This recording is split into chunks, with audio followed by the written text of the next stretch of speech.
Assalamualaikum. Waalaikumsalam, dokter. Suara saya terdengarkah? Nggih, terdengar. Dengar, dokter. Baik, kita mulai ya kuliah pada pagi hari ini. Sebelum kita mulai, kita baca bersama-sama Alkitab. Dipersilakan. Bismillahirrahmanirrahim.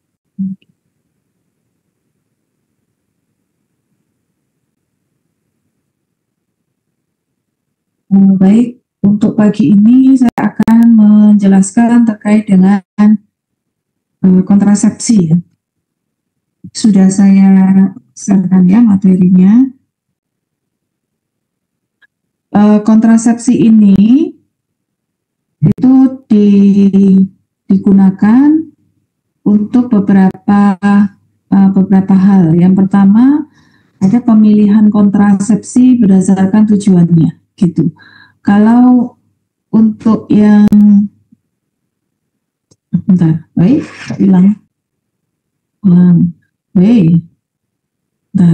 kalau untuk umur kurang dari 20 tahun itu menggunakan kontrasepsi dengan tujuan untuk menunda kehamilan, dan biasanya yang digunakan itu adalah pil, IUD, kemudian bisa juga suntikan atau implan.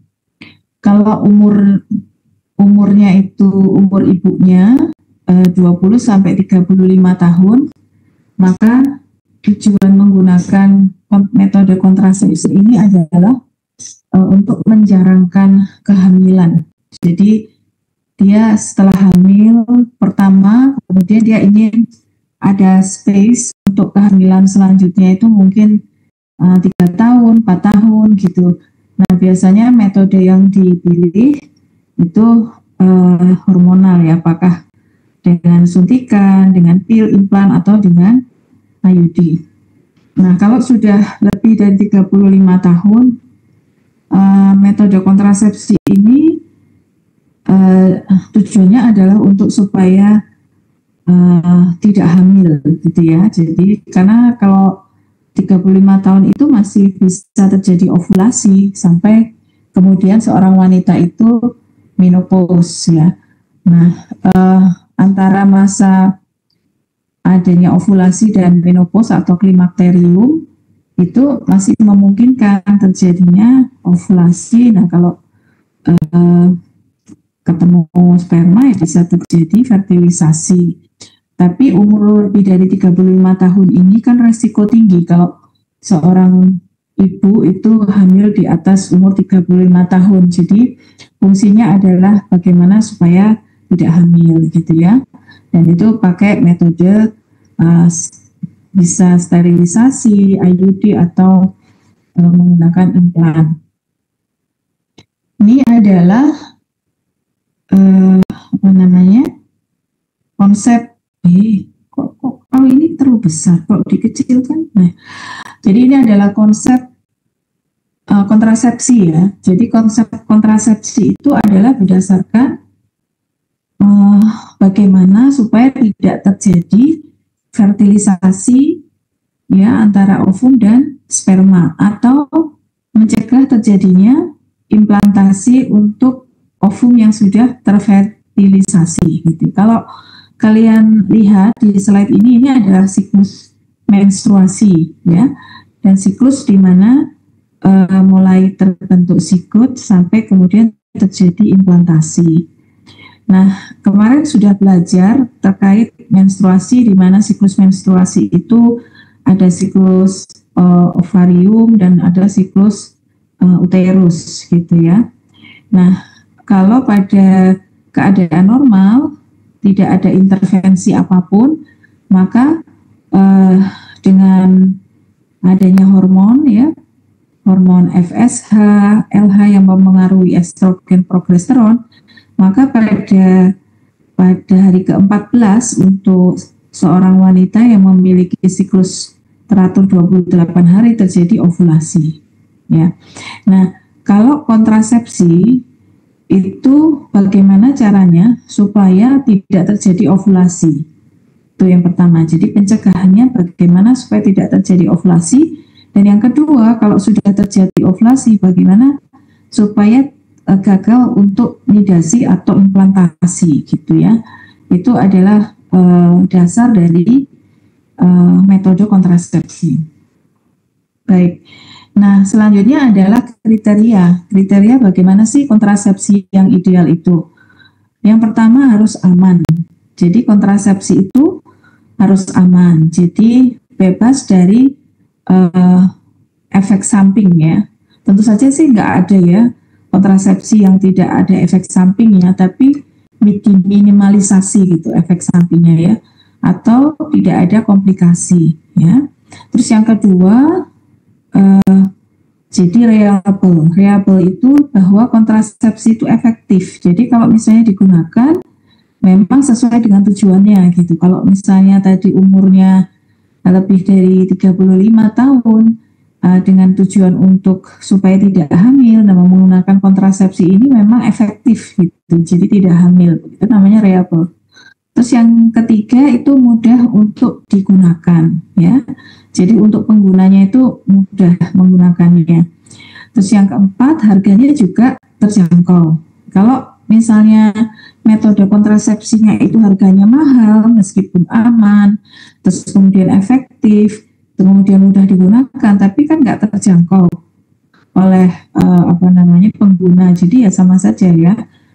Nah, kemudian yang kelima itu secara tradisi atau budaya lokal itu bisa diterima gitu ya, penggunaan alat kontrasepsi tersebut atau metode kontrasepsi. Nah, ada tiga jenis metode kontrasepsi. Yang pertama adalah metode kontrasepsi alamiah. Jadi alamiah itu tidak menggunakan hormon, jadi tidak mengatur hormonal di dalam tubuh ibu ya, tapi memang secara ilmiah, secara alamiah. Jadi tidak ada paparan dari penambahan hormonal atau penggunaan alat ya.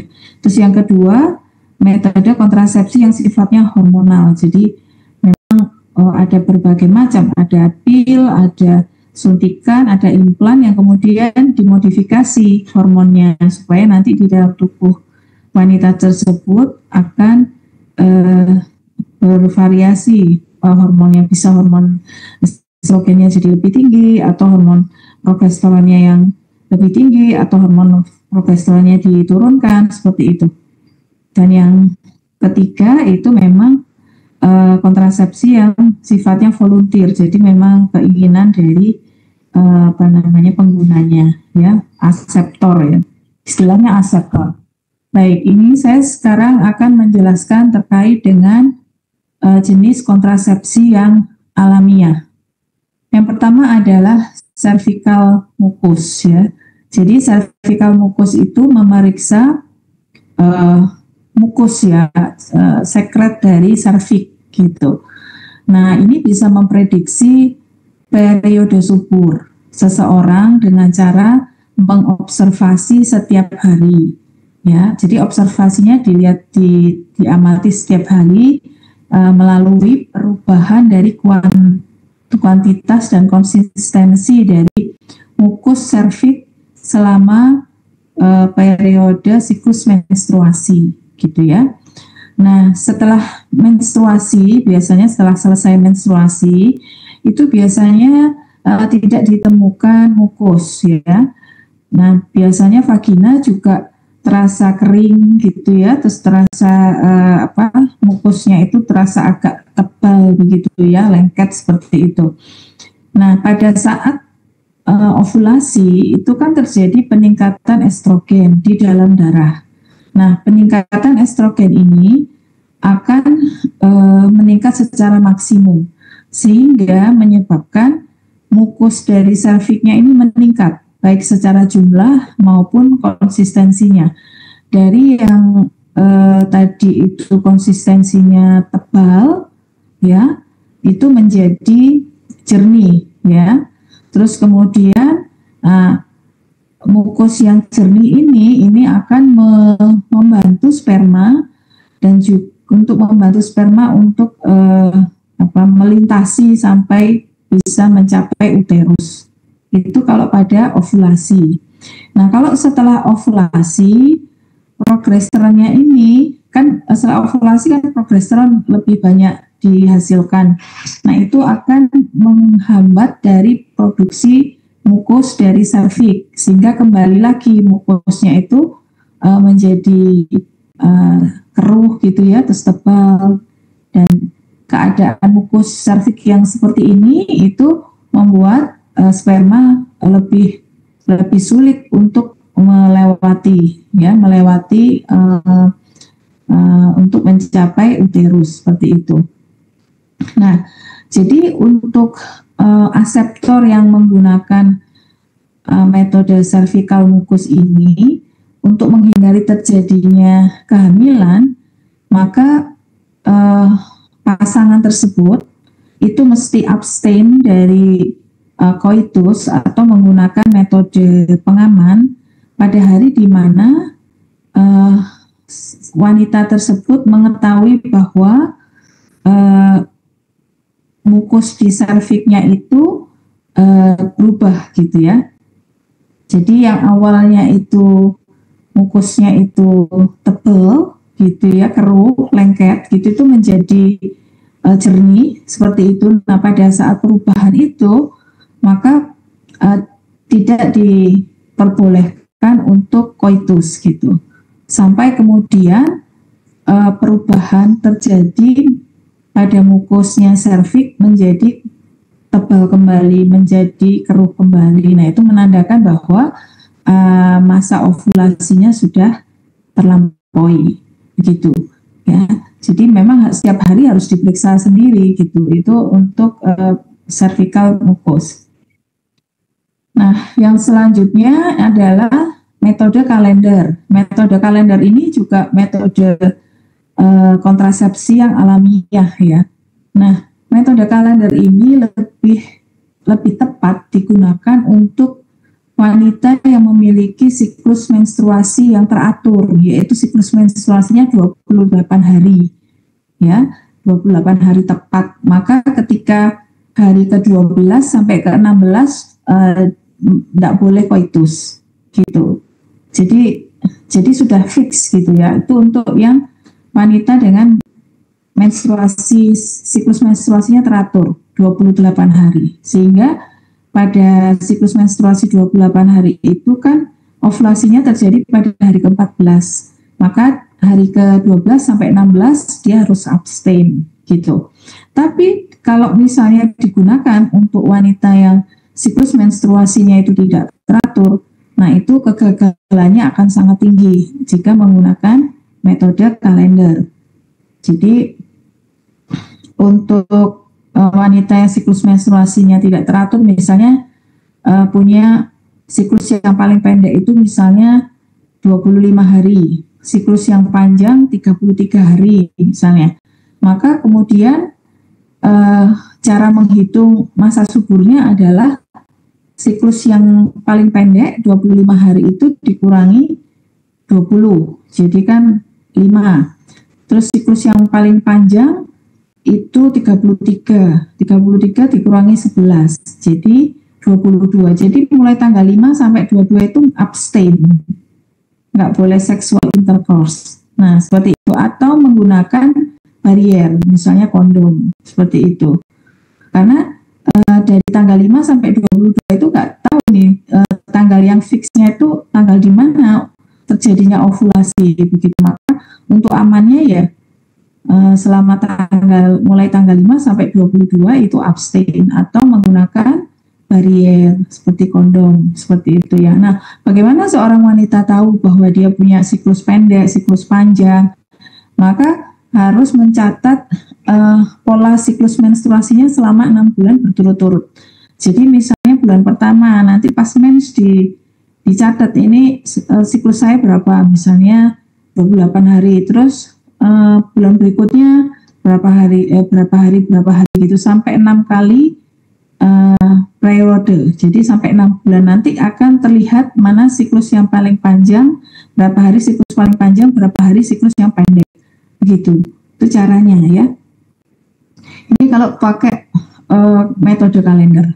Yang selanjutnya adalah metode dengan mengukur temperatur tubuh gitu ya.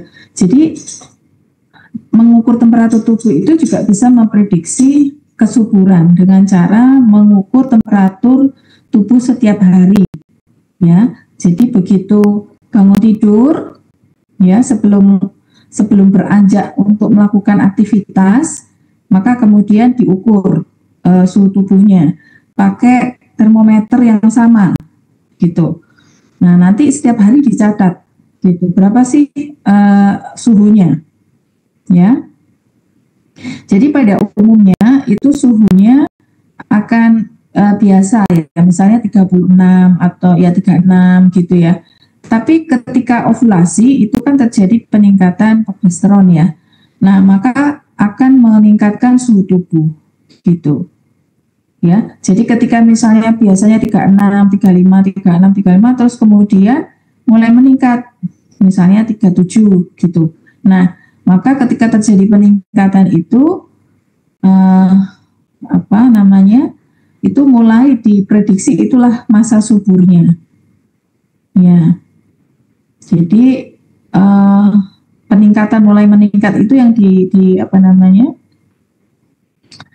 diinikan. Jadi setelah ovulasi, tapi kalau setelah ovulasi akan meningkat, tapi ketika sebelum ovulasi itu ya agak turun begitu ya. Seperti kalian lihat di grafiknya itu ya, pada saat menstruasi sehari pertama sampai 5 itu suhunya kan ada di bawah 36,3 ya. Nah, terus paling rendah di berapa itu 35,9 ya. Terus kemudian pada hari ke-6 sampai hari ke-13 itu terjadi ya berkisar naik turun. Tapi kan kalau dilihat semakin agak mulai meningkat ya. Jadi hari ke-11 sampai hari ke-13 ya mulai agak meningkat gitu kan. Jadi di hari 11 itu 35,9, terus di hari 12 36, di hari 13 36,2 gitu ya. Nah, sudah mulai agak meningkat sedikit. Nah, pada saat turun, nah itu perkiraan terjadinya ovulasi.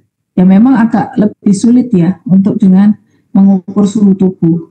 Nah, kalau secara teori dengan adanya progesteron yang meningkat, maka berat temperatur tubuh itu juga akan naik, gitu, akan naik ya.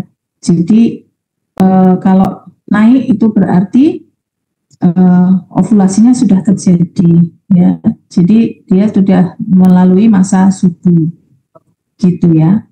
Jadi untuk pasangan yang ingin menggunakan metode ini, maka mereka harus abstain seksual intercourse atau menggunakan metode barier dari mulai siklus menstruasi hari pertama sampai dengan hari ketiga setelah temperaturnya meningkat. Itu kalau menggunakan temperatur tubuh. Nah, selanjutnya juga ada metode simptotermal yang menggabungkan antara metode mengamati mukus di serviks dan juga mengukur suhu tubuh untuk memperkirakan periode fertil atau kesuburan. Jadi dia juga meriksa mukus serviksnya, juga mengukur gitu ya. Nah, ini ya orang yang memang nggak ada pekerjaan mungkin ya, nggak ada yang harus dilakukan, jadi masih sempat mengukur suhu tubuhnya setiap hari sambil ngecek gitu ya, ngecek mukus dari serviksnya gitu ya. Baik, itu adalah beberapa metode kontrasepsi alamiah. Selanjutnya juga ada laktasi amenorrhea methods ya, jadi dengan menyusui gitu. Ya, kemarin kan dikatakan memang di Al-Quran itu disampaikan bahwa seorang ibu itu menyusui merupakan hak seorang bayi untuk mendapatkan air susu ibu selama 2 tahun, untuk menyempurnakan selama 2 tahun. Nah, pasti ada maksud, ada hikmah dari apa yang sudah tertera di Al-Quran. Nah, metode menyusui ini akan sangat berefek apabila seorang ibu itu memenuhi 3 kriteria. Yang pertama, janinnya atau bayinya, bukan janinnya, bayinya itu masih usianya 6 bulan atau ya kurang dari 6 bulan sampai 6 bulan. Kemudian harus menyusui eksklusif, jadi tidak pernah ada fase di mana bayinya diberi minuman yang lain selain ASI. Dan juga ibunya masih amenore gitu. Artinya kalau masih amenore berarti fertilisasinya belum balik ya. Nah, dengan hisapan bayi maka akan meningkatkan kadar prolaktin ya, prolaktin, sekresi prolaktin. Nah, sekresi prolaktin ini juga menurunkan KIS1 ya, terus kemudian juga akan menghambat di hipofisis anterior ya. Nah, kemudian pengaruhnya akan menurunkan sekresi FSH dan FH.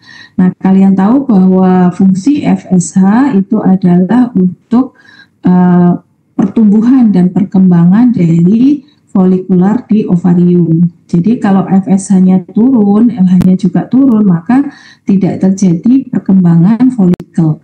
Kalau folikelnya tidak matang, maka kan tidak ada ovulasi gitu ya, maka kemudian tidak ada ovulasi dan terjadi amenore. Nah, itu yang menyebabkan kemudian kesuburannya tidak kembali seperti semula.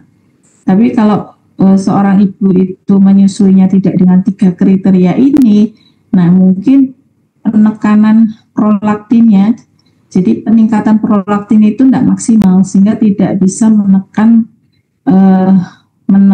KIS1 secara maksimal, sehingga juga tidak turunnya tidak maksimal, sehingga masih bisa terjadi FSH-nya turun tapi enggak demikian turun, sehingga juga masih bisa berkembang folikelnya ya, folikular di ovarium. Seperti itu. Sampai sini ada yang ditanyakan sebelum saya masuk ke kontrasepsi hormonal.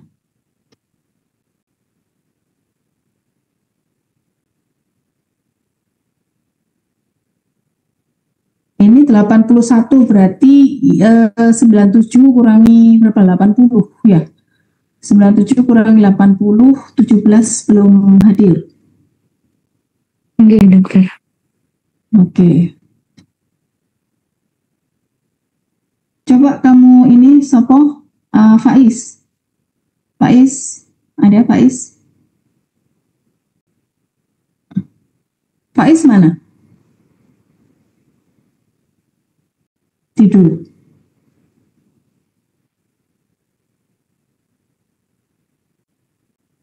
Mbak Ayu, Ayu aja Ayu. Ayu kamu capture ya yang hadir sekarang. On cam semua bisa? On cam. Saya minta on cam hari ini sekarang.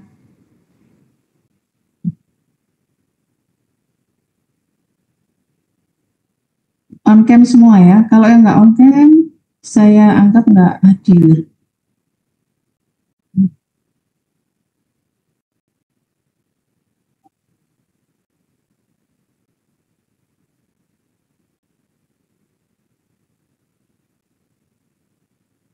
Oke, ayo kamu capture. Ini dokter. 81 orang. On cam ya. Kalau nggak on cam, saya anggap nggak hadir ya. Nanti share ke WAG mahasiswa Repro. Sudah, Ayu? Belum dokter. Bentar dokter.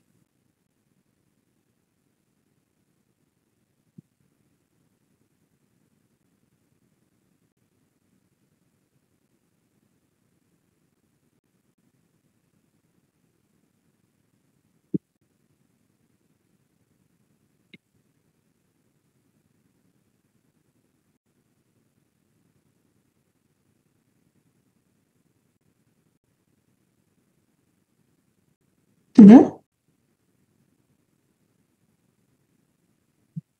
Oke, dokter. Sudah di ini? Di apa? Picture-nya sudah?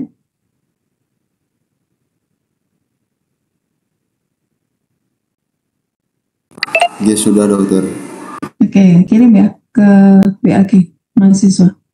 Ada yang ditanyakan sampai sini? Baik, mungkin belum ada dokter. Oke, ini saya minta amkan semua ya. Yang selanjutnya saya akan menjelaskan tentang kontrasepsi hormonal. Kalau sebelumnya adalah kontrasepsi alamiah, maka yang kontrasepsi hormonal itu tentu saja menggunakan berbagai hormon untuk mencapai tujuan dari kontrasepsi.